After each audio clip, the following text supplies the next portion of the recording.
Shinwar? Just so you know, nobody else is on yet. I'm gonna head downstairs to let Connie and Heather in the elevators. So I won't be back up until they're here, so if no one responds to you, that's why.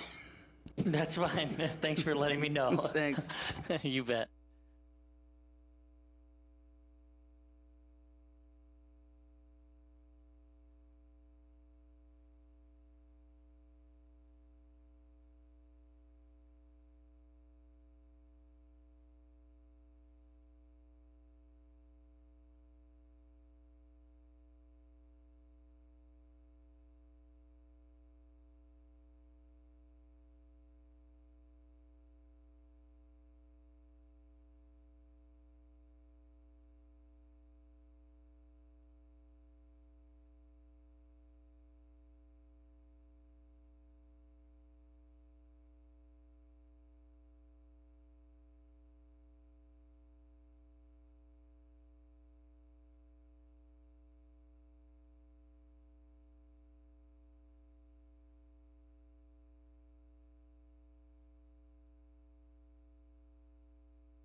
started at MSUM, and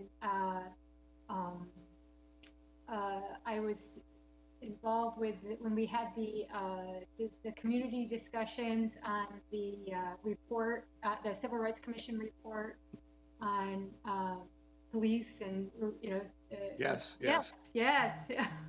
After that, in Romkey Park, yeah. Yeah, Amy Phillips and Phyllis May Machunda had me involved way back then. Yeah, Yeah, it's nice to have you here. thank you.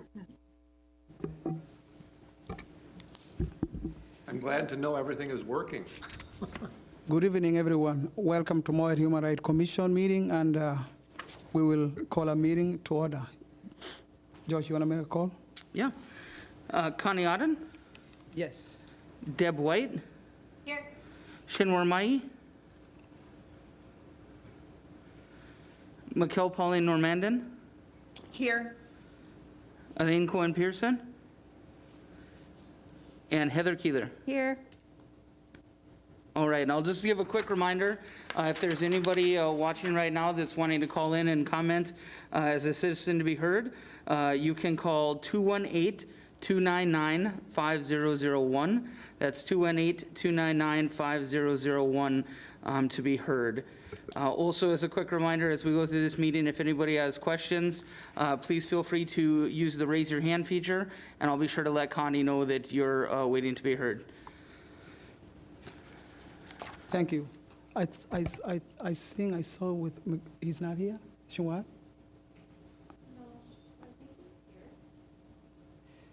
Shinwar, I think I saw him. He's here. I marked him down. Oh, okay. I can see him here. I see. All right, our next item will be approval of the agenda and minutes from September 16, 2020. Mr. Chair, I move to approve Deb White. Thank you, Commissioner Deb. Can I get a second or any other discussion? This is Shinwar, I second. Shinwar, second. George, you want to make a call? Deb White, Yes. Shinwar Mai, Yes. Mikkel Pauline Normandin, Yes. Heather Keeler, Yes. Connie Otten. Yes. Agenda approved. Our next item will be citizen to be heard. I believe we have someone here. Rick? Hello.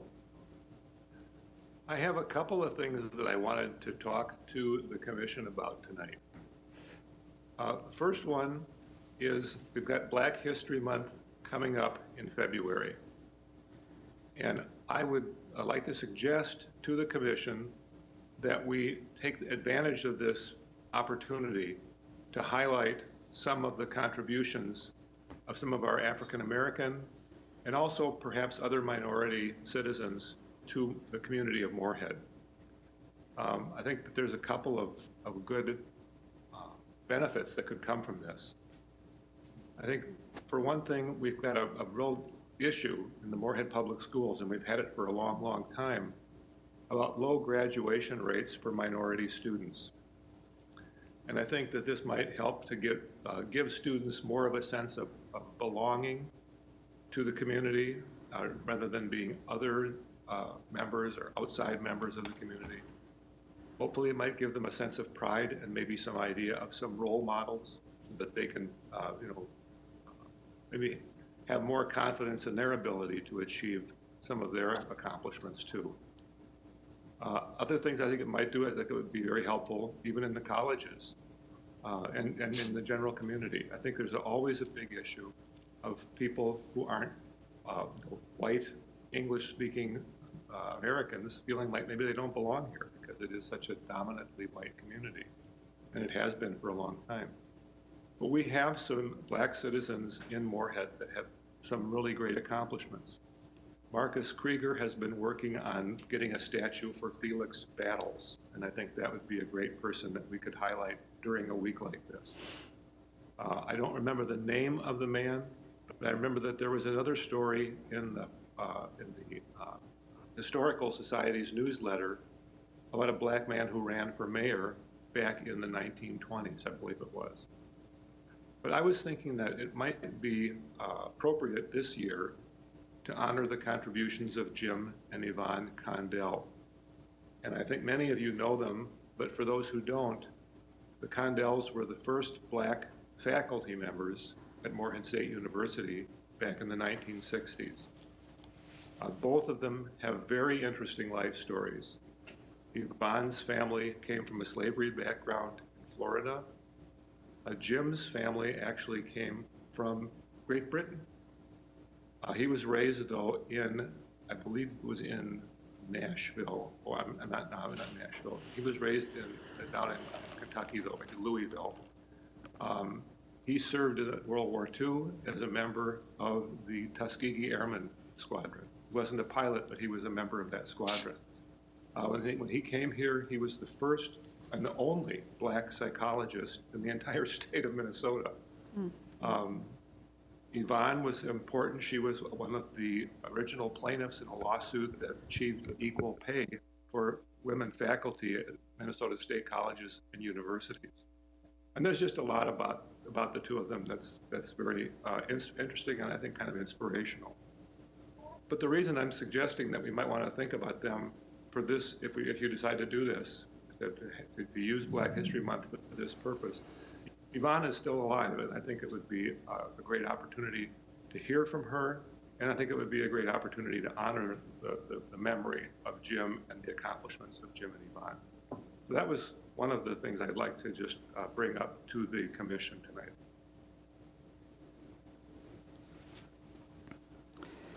Thank you so much, Rick. You are talking something very important and something very good to hear, especially very good to hear to everyone, but very good to hear to me. Something. Do we have any other citizen to be heard? Can I just ask something quick? Rick, can you spell that last name? It's Condell. Okay, that's what I had. I just wanted to make sure. Thank you. And I do have another thought I'd like to share with the commission. If there are no other questions about the Black History Month. Deb, you have a question, you go ahead. I was just going to suggest that, I wonder if we could have a subgroup of the commission that might explore this, but it's something that, it's interesting because we also could talk about having Marcus Krieger come in. I'm going to mention this later. I just left a meeting with the HSC, or the Historical and Cultural Society of Clay County, because of some of the possibilities of collaborating for maybe for Indigenous Peoples Day next year, and some of the work that they're doing. And so that might be something that we could have them come in and talk about, a couple of ways that we could collaborate. But I'm open to whatever the commission would like, but I wouldn't mind helping, to, even if it's just a subgroup, to get together to talk about what we might do for some programming around Black history. Thank you so much, Commissioner Deb. And Rick, you want to go ahead again? Yes. The other thing I read an article, actually a series of articles in the Star Tribune back in, I think, June. And an attorney in Minneapolis had done an analysis of Minneapolis Police Department records and found that 78% of the police stops for minor traffic offenses like no turn signal or burned out headlights, 78% of those stops were people of either African American or East African background. And it's only like 20-some% of the population of the city is of that background. And they found that, there was just some other interesting aspects of that. But what they also found was that there was not a disproportionate number of other offenses that were uncovered as a result of these stops. It's widely believed by a lot of people who are involved in legal community that police stops are often a pretext to just stop a person and search their vehicle. And when the police searched vehicles in traffic stops in Minneapolis, they found that roughly 40-some% of Black people, white people, East African people. They had some type of contraband in their vehicle. In other words, it wasn't a greatly disproportionate amount of contraband that was recovered, but there was an extremely disproportionate number of stops. And when I read this, I thought to myself, boy, those figures were obviously available if a lawyer in the community could go and look it up. And it seemed like it would have been a really good idea to have looked up that information on a proactive basis many years ago so that we could kind of keep track of some of these things. And I wondered if such information might be available for the city of Moorhead. And if it is, I think it would be worthwhile to ask the department to do the analysis and to publish the information. And if we show that there's not a disproportionate number of stops, that'd be great, because I think it would increase confidence in the police department. And if we found that there was a disproportionate number, then I think it would give us something that, rather than waiting until there's some type of a tragedy, we could be proactive about addressing the disproportionate number of stops and seeing if we could improve on that and make it more fair for all of the citizens of Moorhead. Any other comment for Rick? Chris, you go ahead, please.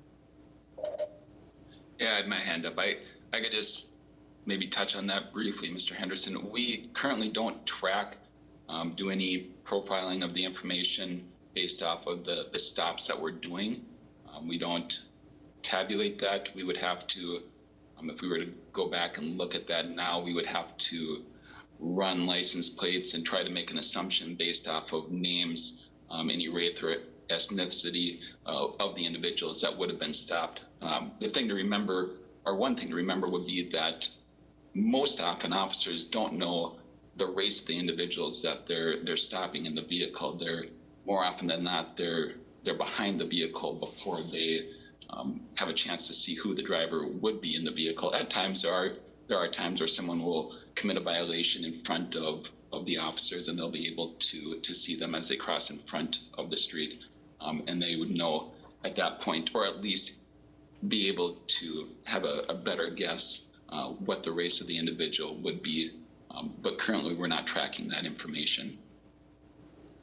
Mr. Martin, would it be difficult to track that information? Would it make it more time-consuming or something for the officers to do their work? Well, obviously, if you're asking them to do more, it would add time to their workload, and we would have to add someone to analyze the data at that point as well. Do you think that it might be worthwhile to do something like that? Is it a matter of building trust with the community? I guess I haven't heard that there's a large lack of mistrust with the Moorhead Police Department. I know Minneapolis, which is a city multiple times tenfold, the Moorhead Police Department, the city of Moorhead, has obviously their international issues that are going on right now. I haven't heard that this is an issue with Moorhead. Again, when we make our traffic stops, we're basing our traffic stops on violations that are occurring in front of us and not the race of the individuals that are the drivers of the vehicles. Well, I can say that I've never had any issues with the Moorhead Police. I think that they're professional, and I've always been treated, super fairly by the Moorhead Police Department. I think they're a great bunch of people. I was just wondering if this information was available, would it be worth it to track it in order to be proactive about it, but before we get some kind of a terrible incident. Sure. So the short answer is no, it's not currently being tracked or being documented. Would that be a possibility? That would not be for me to make that decision. That would be for someone above my level to make that decision. Above your pay grade? Absolutely. Commissioner Deb, you want to go ahead? I was going to chime in and put my research cap on, because I actually did work on some research related to that, but it was about 20 years ago. And one of the Moorhead officers, Mike Kutsky, at that time also was doing some of the analysis. And that was, I know one of the difficulties is the data that they had, it was based on assessment from the officer who was reporting from the stop. And so the officer might have, perceived that person was, say, Latino, but perhaps they were, were not. And so there was issues with reliability of the information too. And so it would then, to change it would also require that officers are then asking individuals to divulge that information. And so then that would add a level of complexity in terms of what people are expected to report when they're being pulled over for, say, a traffic ticket or something like that. So there's those, I remember that from my work on it too, that there was those types of challenges as well. And so, so instead it was based on what they perceived to be the racial or ethnic identity of the individual who was involved with the stop. Thank you, Commissioner Deb. Do we have any other comments or? Okay. Our next item, thank you, Rick. I want to thank you again for coming up and sharing the story. Our next item will be law enforcement update. I think we have Sergeant Martin here. So during the conversation with Mr. Henderson, it did bring up, or he brought up a point of minor traffic violations. One of the programs that we're working on, and it's a national program, but Moorhead just started working with them. It's the Lights On program that started.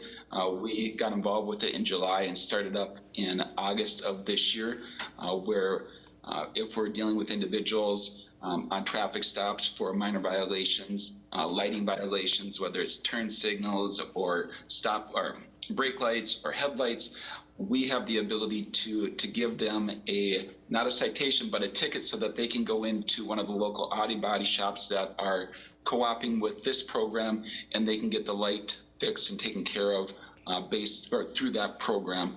We have 2 auto bodies that are working with us. It would be Larry's and Dugan's Auto out of Moorhead, and I believe there's one in Holly that is also involved with the program. Clay County Sheriff's Department is also involved with the program. So we started that up and really got rolling in September with it. So we have about 2 months of activity that we have with that so far. The other thing I wanted to share was our officers in October are supporting National Breast Cancer Awareness Month. Officers that want to volunteer to purchase their own pink badge, similar to, I think I'm a little close to my computer here, but similar to the one that I'm wearing, or exactly like the one I'm wearing, they can purchase that badge and wear it for the month of October. We ask that they do make a donation either to the Edith Sanford Breast Cancer Initiative out of Fargo, or they can donate to the National Breast Cancer Association, and we donate that as kind of one lump sum from the department to the associations. This is the second year that we've been involved with the program. It generates a great deal of community contact. This year's been a little more limited with COVID and the contact that we're having with citizens, but last year I know that we had a tremendous amount of people asking us what were the pink badges about, and gave us a chance to kind of interact with them and explain why we were wearing them and what they represented. And really a lot of the officers have personal stories that go along with them, and some of them share them and some of them don't, but that's fine as well. But there's several different reasons why the officers are wearing them as well. That's pretty much all I have for an update here, unless somebody has questions. Thank you, Chris. Any comment, questions? I have a comment. Go ahead. You said most of the officers purchased the badges. Do you know, are there any other months that you guys do things like this? Like I know Breast Cancer Awareness Month, but are there any other months that you change your badge color for awareness reasons? This is the only month that we've initiated that. So last year was the first year that we initiated it. We do other activities throughout the year, but not specifically where we would be changing our badges. And again, it's at the cost of the officers if they choose to do it. Mm-hmm. I love it. And it stands out very much. And I think you're right. It's one of those initiatives that makes y'all approachable to have a conversation and talk about a common space and caring and compassion about our community members, because breast cancer is one of those things that doesn't care about our occupations or our backgrounds and different things like that. So thank you, and share the message with everybody else that's doing that, because something personal for me that's really close to my family. So thank you for that effort. Do you have t-shirts, or are there anything that you guys do like in the community, like policemen pretty in pink or anything? Not right now, and I appreciate your support. Next year, we are thinking about, and I think we will go to selling just a pink cloth badge. Other agencies do that just to raise awareness. Usually they're a nominal fee, like a $10 fee, and then proceeds go to, we again donate those to breast cancer awareness as well, or a local organization that's we're cooperating with. Any Very other cool. questions, comments? Thank you so much, Krish. Our next item will be Horizon Middle School Inclusion Workshop, and we have a guest speaker here. Welcome to my friend Dan.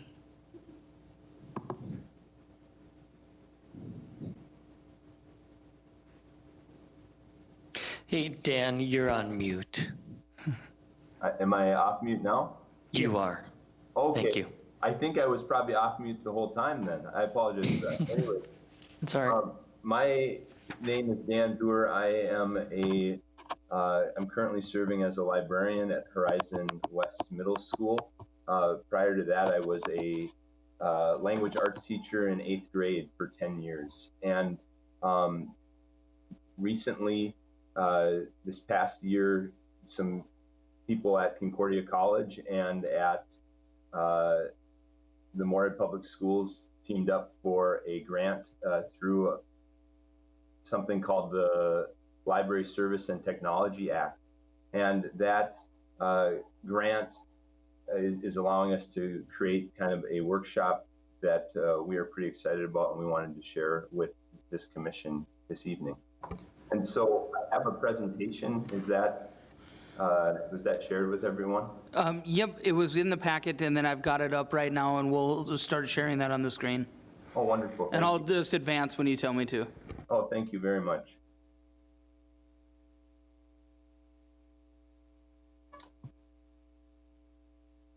Excellent. So we over the past spring, we wrote the grant in connection with, again, Concordia College and the Moorhead Public Schools. And one of the goals is to identify barriers to access and develop innovative responses to improve access. And that was kind of the area that we were able to receive this grant. The workshop is, going to be working with students in terms of trying to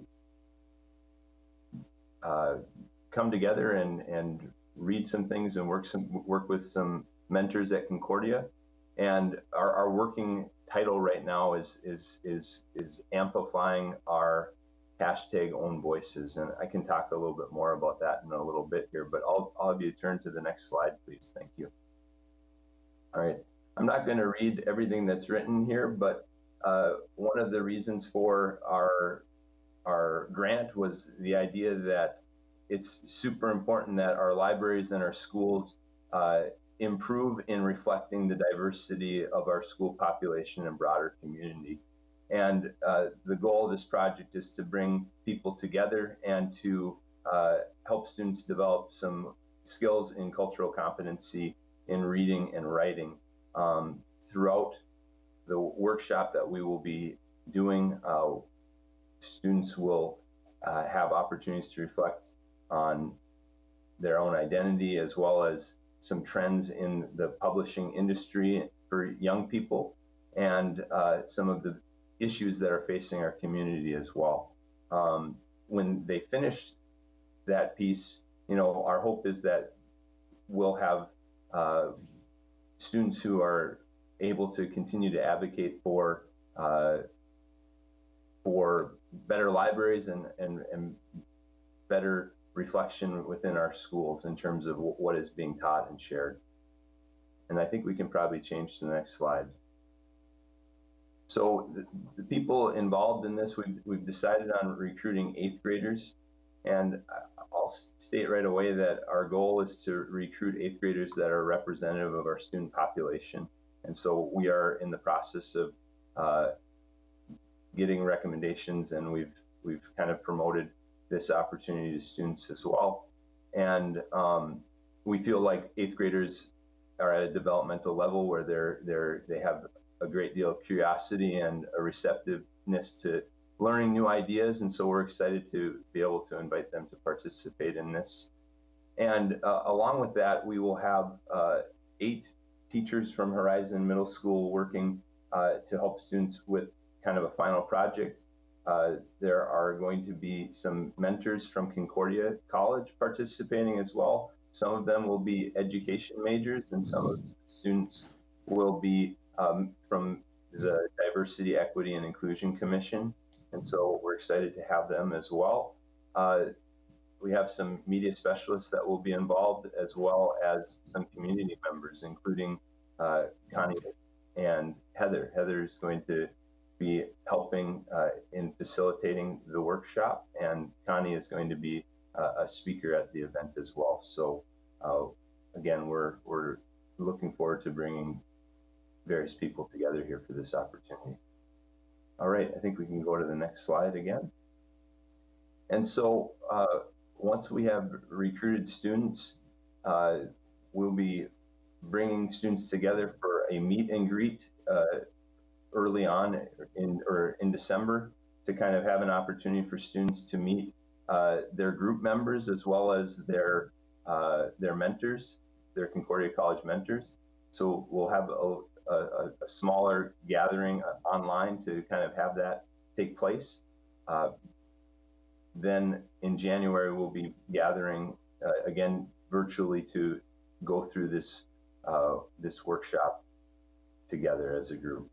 When they finish that workshop, I should also mention that before the workshop, after the meet and greet, students will receive a book, and they will read that book prior to the workshop, and that book will be kind of a jumping off point for a lot of the work that will be done during the workshop. And I think we can go to the next slide. I think there might be one more here. And so the events that we have remaining here would be, there's going to be an event where the Concordia mentors will have an opportunity to learn a little bit about what it's like working with 8th graders, as well as some of the activities that students will be participating with in the workshop. So our mentors have a clear idea of what is going to be done during the workshop. And then beyond that, I'm having trouble seeing the presentation right now. Let's see here. I will pull up mine here. I think I have it right here. Okay.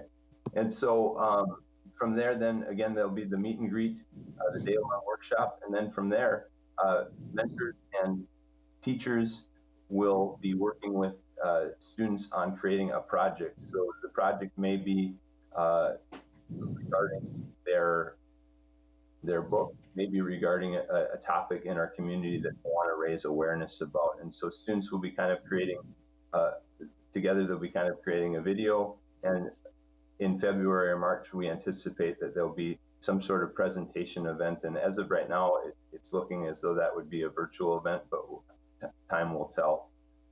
And finally, Concordia has, each year has authors from the National Book Award come to Concordia. And the hope is that there will be an opportunity for our students to have an opportunity to meet one of the authors that has come to Concordia, to have an opportunity to meet them and participate in an event with them at the end of this experience. And so that is kind of an overview of the general plan. And yeah, I'd welcome any questions or comments that you may have. Thank you so much, Dan. Any comment, questions?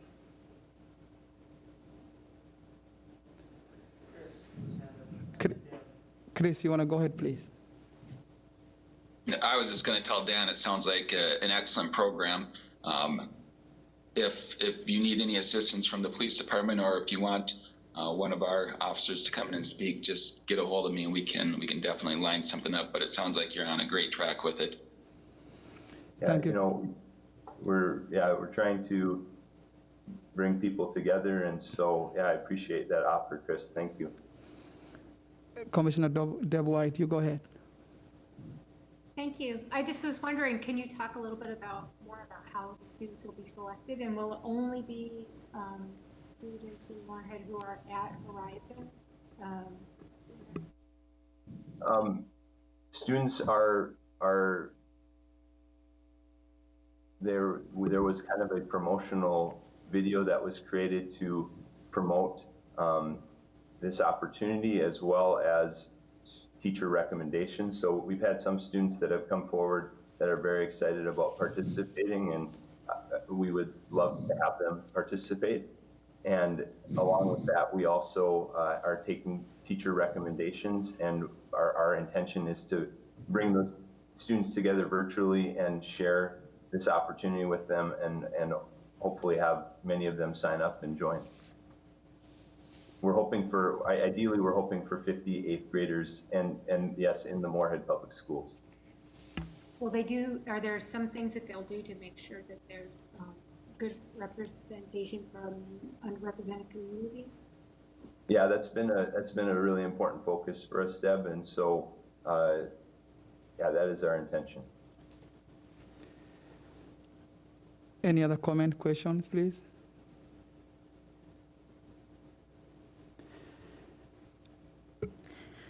I have a comment because I always have a comment.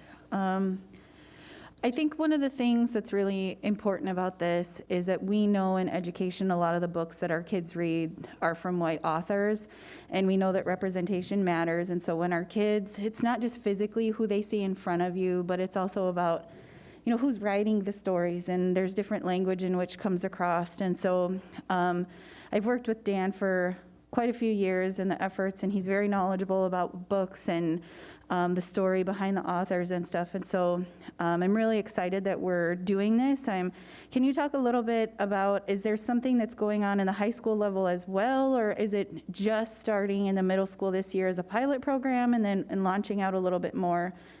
Yeah, as of right now, it's just eighth graders. This is the first year that we've kind of introduced this, and you know, I think our goal is to hopefully be able to continue it and to possibly expand it in the future. So yeah, I'm excited at the possibilities that exist, and I'm looking forward to again bringing people together and reading stories too. I think expanding is a true possibility, especially like if we look at the partnership with M-State and MSUM, you know, and just greater community opportunities as well. So thanks for doing the legwork to get this going. I know things like this probably are easier done face-to-face, but a lot of people are pushing really important work off because they're afraid of the virtual format. So I appreciate the work to really push through and have these important conversations, even though education looks a little bit awkward. And also, as a teacher and somebody who works in our education system, I just want to say thank you to you and your colleagues for the work that you're doing in our community as you just continuously work tirelessly to help our students the best that you can right now. Thank you. Thank you, Heather. Commissioner Shinwar, you want to go ahead, please? Yeah. So I agree with starting at the 8th grade level, but I have my own personal reasons, and I'm curious why this program is focused on the 8th grade level.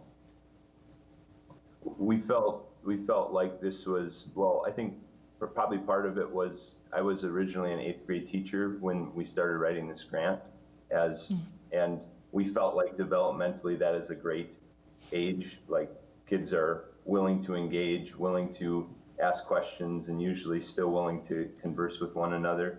And so we felt like developmentally it seemed like a good group to start with. And so that was kind of our reasoning. And at the time, my intention was to continue to be a language arts teacher. An opportunity came up, and I am now serving as a librarian, but I'm still very committed to this and very excited about it. Good for you, and thank you for the work that you do. Thank you. Any other comment, please? Mr. Chairman, I had just one more comment. I don't want you to think I'm creeping too much on you, Dan. I was looking for your email address online to send you an email, and I saw that you were the 2014 Horizon Teacher of the Year, and that you also did an exchange program in Japan, and you taught over there for a while. Yes, Yeah, you are talking. You are talking to a policeman now. Before I started my teaching career, I felt like it was important to experience another place. I grew up in Moorhead, and I had the opportunity to live and work in Japan for a number of years, and I'm grateful for that opportunity and grateful to be back in Moorhead now and serving in the community. So, yes, that's true. For the record, I think your name looks familiar, and I think you used to play basketball at the Y, but that's a conversation for another day, I guess. I did. So that could very well be another conversation for another day. That sounds great. Yeah, thank you, everyone. Thank you, Krish. Thank you, Dan. Thank you, Shinwar. Sorry for the joke. I have one more question here. Where I come from and the students came where I come from, we never have a library in our school. So, and I saw even in Moorhead, some students think that they don't belong library because it's not connecting their old schools. It's something that they never have. So since we have this grant, is there any way to introduce them to the library in a way to show them this is another resource available for them? And to welcome them, to introduce to the library and doing all that things for this grant, in a way to do that. To introduce students to the library? Yeah.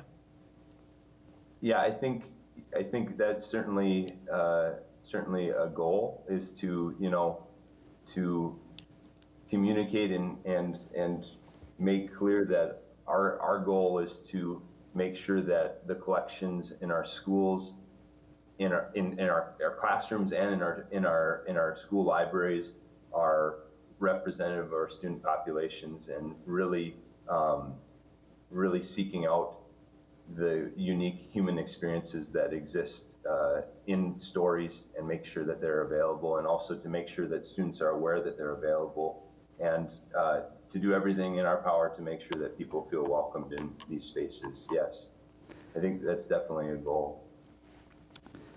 All right, if no more comment, I believe. Thank you so much, Dan.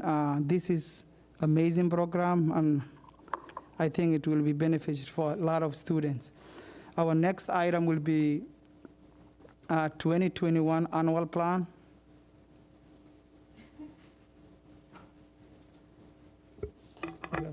Is this the one that we spent 4 months on last time? Yes. Yes, it is. It's in your packet for those who want to look through it. And really, at this point, it was just hopefully a chance, if you guys had any changes you wanted to have made, that you could let me know. I can incorporate those changes and bring it back for approval. Any further discussions for the plan? I think the only thing that we need to add is wording for Juneteenth, as that's the one thing that's changed between last time to now that we've added. So I don't know where we would maybe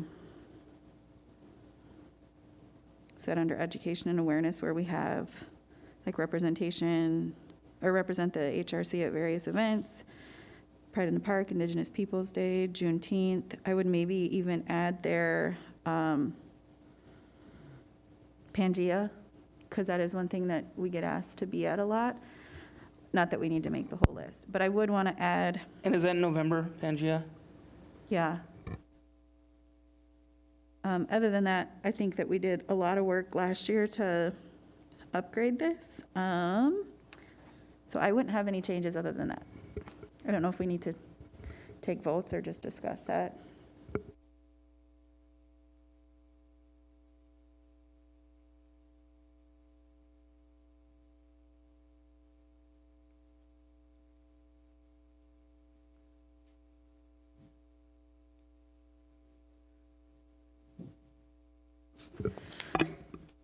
The Juneteenth and Pangea, I can just add in. I think it fits naturally with.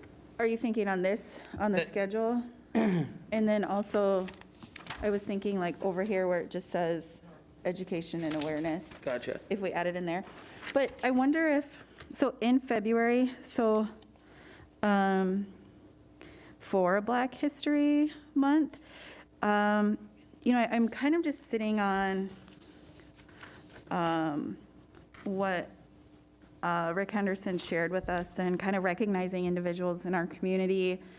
And I know that like we don't have a Facebook page, you know, like Moorhead Human Rights Commission. And I know that that's not the only way that you can recognize people. But I wonder, like, we talked about it a little bit before the pandemic on how we can really, what can we do in this community? Like, how can we honor, how can we celebrate? Because I keep going back to that comment and that saying that, like, representation matters.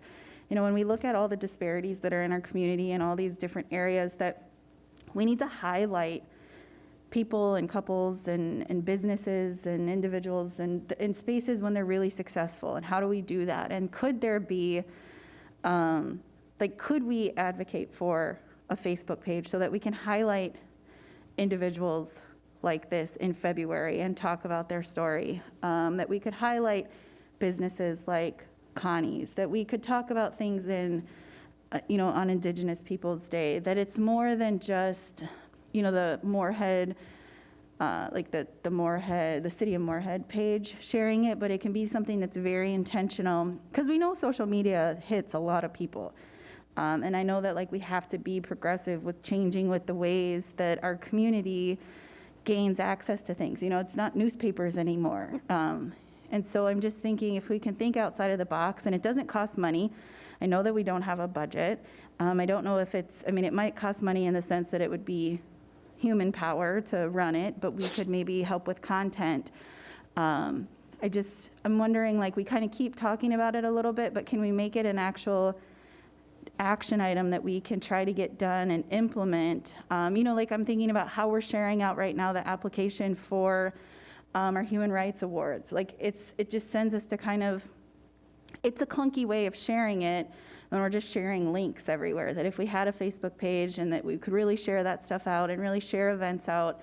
I don't know, I'll put it out there for other people that when we have this list of events that we're doing, I just think we need a more clean access to our community on how we share that information. But yes, I can bring that back again and see if we can, you know, I can push more for that. When it's been broached in the past and we've talked about it, the last word I had from the city was that they were looking into it, because there are other boards and commissions that have had, you know, a similar request. I don't know, you know, if it's one or if it's multiple, but it's not the first time it's come up. And so the last I heard was that they were looking into it, but I'll push that again. Thank you, Commissioner Mikel, you go ahead. Okay, I actually things were being discussed. We do actually have on this calendar to have a guest speaker in September for Pangea, and I think we were, if I remember correctly, we were doing that so that it could kind of let people know it was coming, and we had talked about maybe having people go and volunteer at that time and just kind of get the ball rolling. I don't remember, is Pangea, I think in November, right? Yeah, it's aligned with Cultural Diversity Day. Right.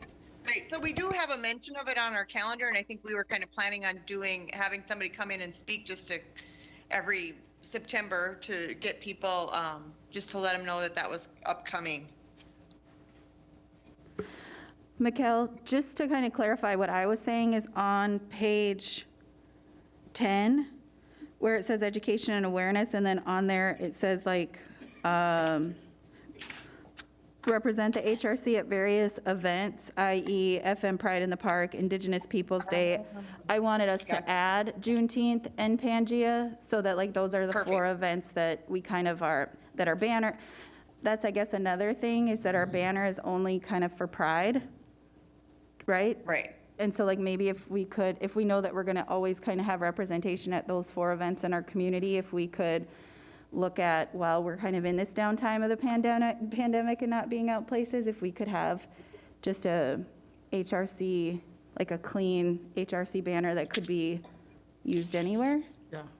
Okay, so you weren't talking about the calendar in the, I was looking at the calendar in the back, and you were just talking about in the actual plan. Right, right. Okay, I think that's a Got good it. idea.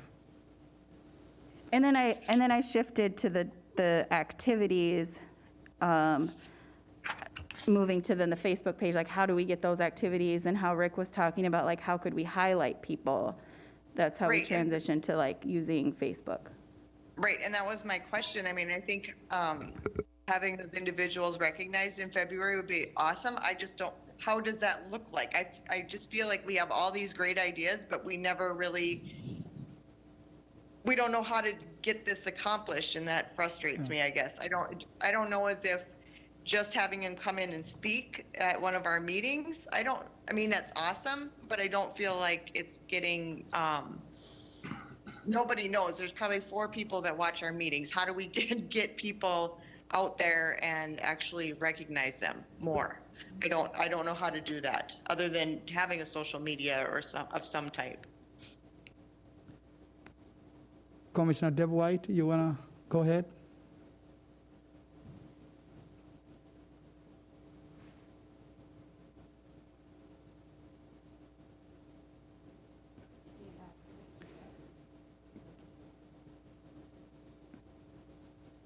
Commissioner Deb, can you hear us?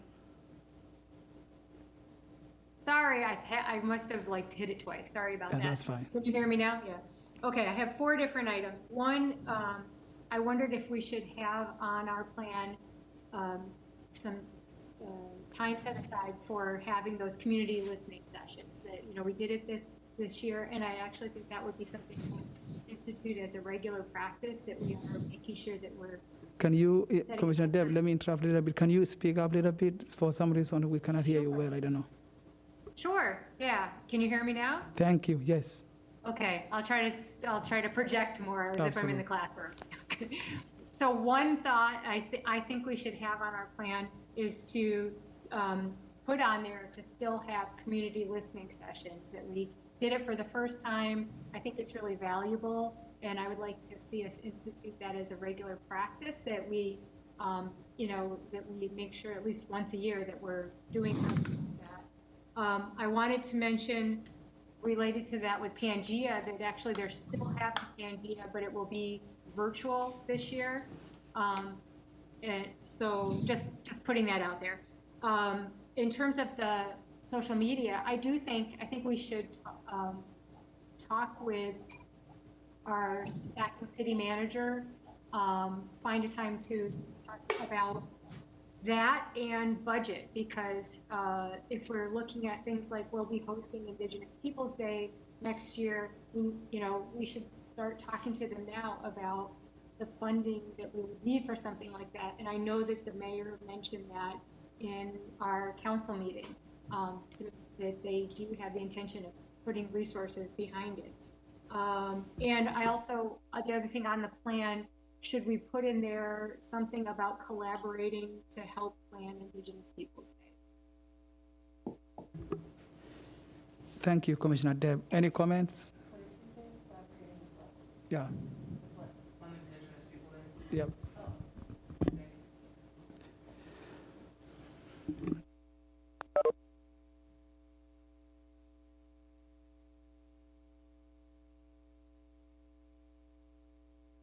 As questions or comments about Deb's comments, but I mean, you just need to instruct me what updates you want me to make, Yeah. and then I can bring it back for a vote. All right. You go ahead. Yeah, so first, Deb, I agree. I like the idea of putting the community listening sessions somewhere. Josh, could we maybe add that onto the next agenda to talk a little bit more in depth about, because I know we talked about it a while ago, that we thought maybe we wanted to open those up for community agencies or community organizations to host, so that they are a little bit more not so stuffy and like hosted by the city, or like what those could look like. And I don't know that we ever finished up the planning piece of that. So if we could actually carve out some time in the agenda to talk about that, but is that something that maybe we want to add? I mean, I don't know if we need, as far as like the local partnerships and community outreach, added as one of a bottom bullet point that 4 times a year, or even, like if we just say 4 times a year, host and partner, like host community talking circles partnered with local organizations around human rights topics. You know, I mean, like, because that can mean multiple things. Deb, is that kind of what you're thinking? Is that the space that you were thinking of having it in? Yeah, I like that, because it's not necessarily a 1 month or a specific format, but I just wanted to get something in there so that we, just to be intentional, make sure that we're prioritizing it. I like your suggestion a lot. Okay, yeah, go ahead.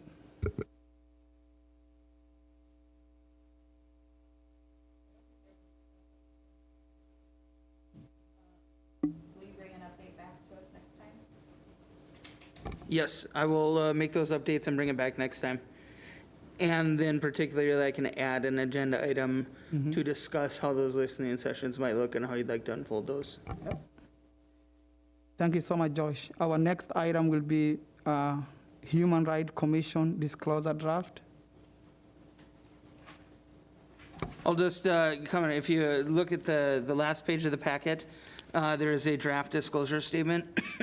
I don't know if somebody wants to read it or if you just want to discuss it, but this was requested at the last meeting. So if you have comments, suggestions, thoughts on this, please share. Deb's got her hand up. Commissioner Deb, you go ahead. Thanks. I know I'm the one that suggested this. I definitely think we should have something. I just think the wording on this seems a little more harsh than I was hoping. So something that's still kind of welcoming, but I don't know if I'm just reading it that way, but it just, when I read this, it doesn't sound terribly welcoming. It's just, you know. Do you have some suggested changes you'd like to see made?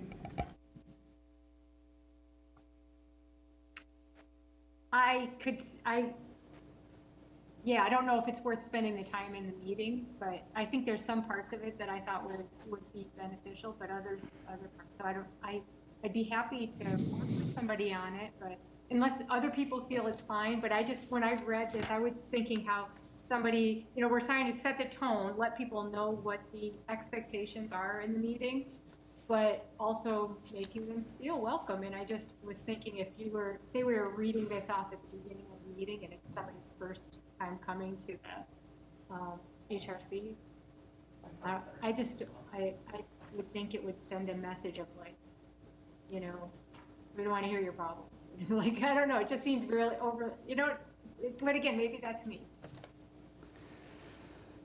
Commissioner McHale, you go ahead.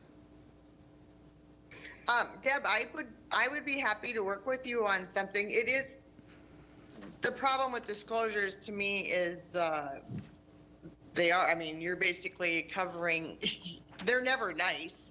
They're basically saying, we can't really do anything, or don't hold us liable for it. But I mean, it's not a smooth read. So, I mean, I would be happy to work with you on something with like revising it if you want, Deb. Any other comment? Yeah, if you guys want to, you know, take a run at it, Mikhail and Deb, and then just, you know, provide back, you know, updates or edits that you'd like, and then you guys could look at it again next meeting. If everyone else is comfortable with that, I'm okay with that.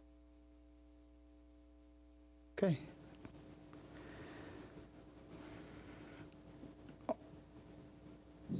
Okay, our next item will be any reports, announcement, upcoming events.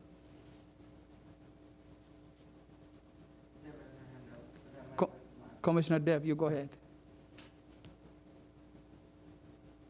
I think that was an old hand, but I will just, I'll say that just that Pangea is coming up, and so that will be in November, and it'll be during the same, start the same time that it would normally, but it will, then they'll have videos for all the different groups that normally would be participating, and so people will be able to go on starting that day until, I think they said about 10 days after that the information will be out there.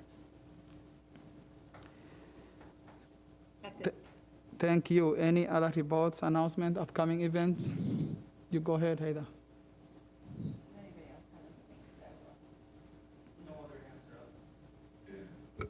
Okay, I'll start with some announcements. So I listened this morning to the Minnesota Department of Human Rights call, and there are some cool updates that I just want to share with y'all and whoever else is listening that I think are interesting and fun to share in the work that they've been doing. So one thing that they changed is that in the state of Minnesota, schools now have to align. So students are allowed to use locker rooms that align with their gender identity. So in the past, schools were forcing students, they were choosing which bathroom they thought they needed to use. And so what was happening is students were shopping around for schools that were inclusive, and we know that that shouldn't happen in education. So that's a big win for our LGBTQ and our transgender students. Also, so under the Minnesota Civil Rights Act, typically this is only covered in businesses, your paid employees.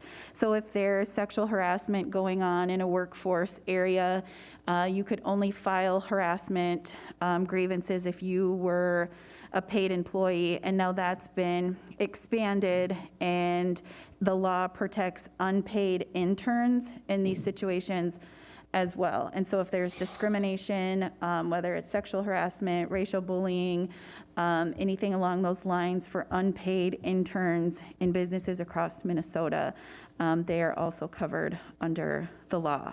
So I just wanted to share some of that. Also, one thing I wanted to bring, I know that a lot of us are really excited about the bonding bill, but one thing that came along that was wording that was attached to the bonding bill is the equity hiring language. So making sure that as a city, we keep our builders really accountable to make sure that they're hiring.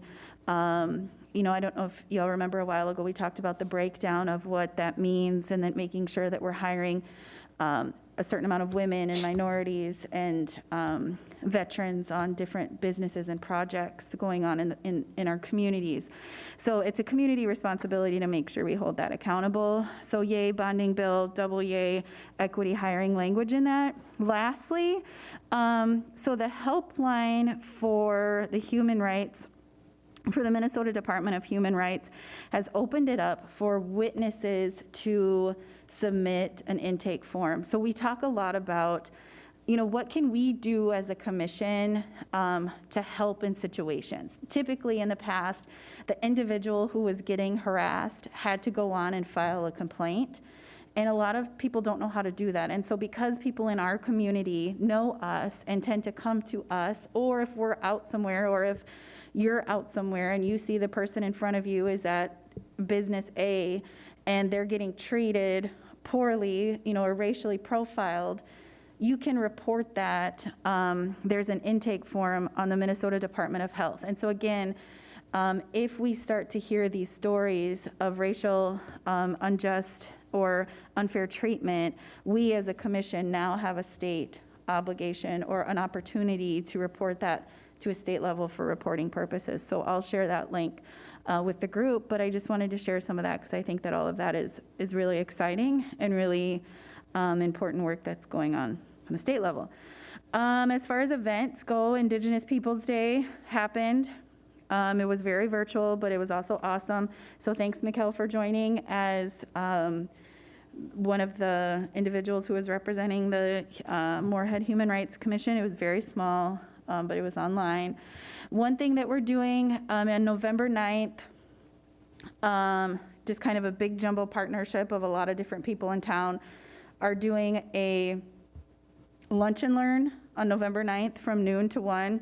And Josh, once I get the information, maybe I can send it to you and you can send it out. But it's a lunch and learn focused on why Native representation matters. And so it's a partnership with MSUM, NDSU, M-State, and then both Indian education programs. And so watch for that. I think that's all I have. Thank you. Thank you so much. Any new businesses? Our next item, number 10. Commissioner Depp, you go ahead. Thanks, Chair. I wanted to mention two things. Well, first, I wanted to thank Commissioner Keeler for her work on Indigenous Peoples Day, and I know that was a lot of work, and it was great for our community.